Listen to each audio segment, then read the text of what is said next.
Bismillahirrahmanirrahim. Assalamualaikum warahmatullahi wabarakatuh. Salam Om Swastiastu, Namo Buddhaya, salam kebajikan dan salam sejahtera bagi kita semua. Sebelumnya, perkenalkan nama saya Cantika Sayu Ramadhani, bisa dipanggil Cantika, mahasiswa baru dari program studi Manajemen Fakultas Ekonomi dan Bisnis. Adanya saya di sini ingin membawakan sebuah orasi berjudul Implikasi Ekonomi dan Sosial dari Uang Kuliah yang Tinggi terhadap Akses Pendidikan Tinggi di Indonesia. Hadirin yang terhormat dan yang saya banggakan, pendidikan tinggi adalah salah satu pilar utama dalam pembangunan bangsa.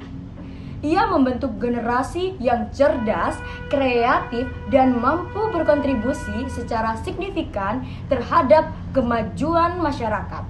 Namun, saat ini kita dihadapkan pada sebuah tantangan besar, tingginya uang kuliah tunggal yang membebani para siswa dan keluarganya. Uang kuliah tunggal atau biasa disebut UKT adalah mekanisme yang digunakan untuk menutupi biaya pendidikan di perguruan tinggi.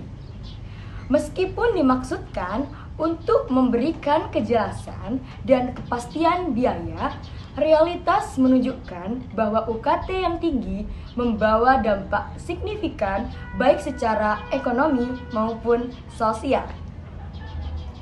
Pengaruh tingginya UKT secara ekonomi ialah seringkali menjadi penghalang bagi banyak calon mahasiswa baru.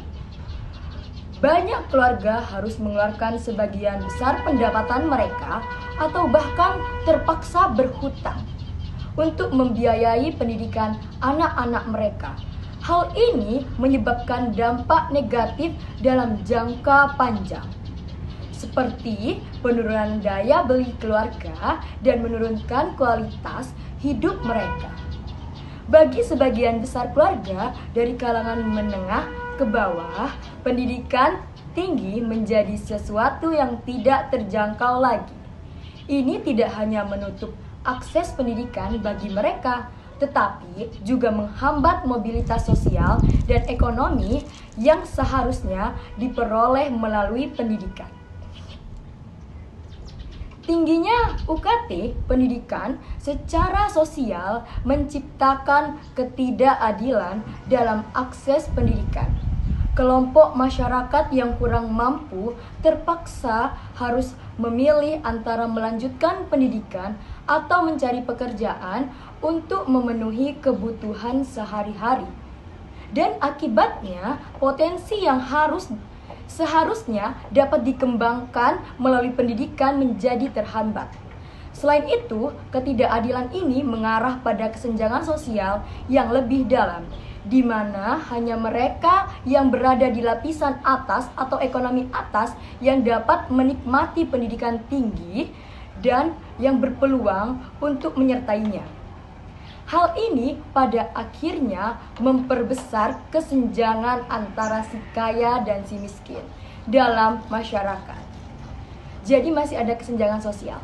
Dalam jangka panjang, dampak dari tingginya UKT ini adalah hilangnya potensi besar yang dapat dimiliki bangsa Indonesia dengan populasi muda, generasi muda yang besar dan penuh potensi. Harus memastikan bahwa setiap individu memiliki kesempatan yang sama untuk mendapatkan pendidikan yang layak, tanpa harus menghadapi beban finansial yang sangat menekan.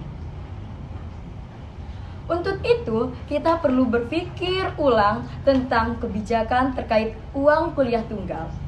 Yang pertama, penetapan UKT harus mempertimbangkan kondisi masyarakat dan berusaha untuk mengurangi beban biaya pendidikan bagi mereka yang kurang mampu.